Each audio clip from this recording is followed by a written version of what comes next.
Kick-ass facts, even more weird shit people have put into their wills. Pew pew pew pew!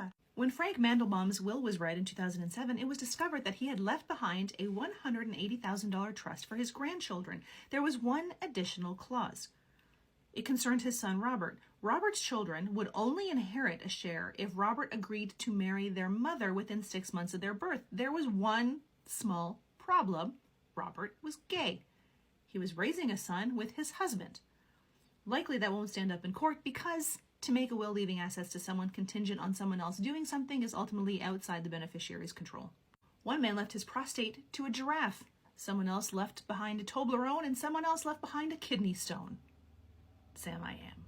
One man's last wish was to have his ashes fired out of a gun. A woman wanted to create a trust fund of £100,000 for her pet fish. When asked if it was a special kind of fish, she said, nah, it's just a normal goldfish, but she wanted to be fed fresh avocado every day and looked after by a local dog walker after she died. A grandmother left a single penny and a list of nasty comments for each of her family members. Heiress to the Quaker State Refining Corporation, Eleanor Ritchie, left about $14 million to 150 stray dogs. When the last dog died, the remainder went to the Autumn University Research Foundation with the funds dedicated to research on canine disease. A woman left her large house and estate to family friends for as long as her cats were alive and taken care of inside said house. After they died, the house was supposed to be sold and the remaining estate donated. These parents left millions of dollars in artwork to various people, cash to various charities, and to their kids, they left the family cats.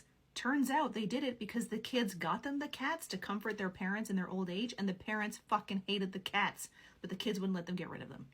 Marvel's late editor Mark Gruenwald had a huge impact on Captain America and Iron Man comic books. In his last will and testament, Mark asked that a comic book be published using special paper manufactured in part using his ashes.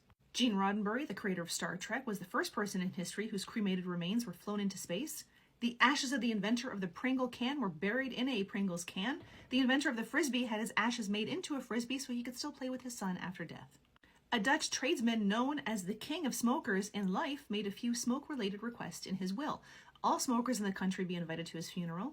Everyone at his funeral be given memorial pipes engraved with his name plus tobacco, that the pipes be kept alight through the funeral service, then emptied out onto the coffin, that his oak coffin be lined with the wood of his cigar boxes, and to be buried with his favorite pipe, along with a box of matches, a flint, steel, and some tinder, as there was no knowing what might happen.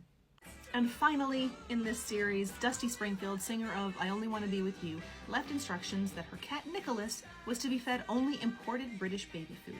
Also, a 7-foot indoor treehouse lined with scratch pads and catnip was to be built, a daily serenade of some of Springfield's greatest hits, and marriage to a younger female cat owned by Nicholas's new guardian.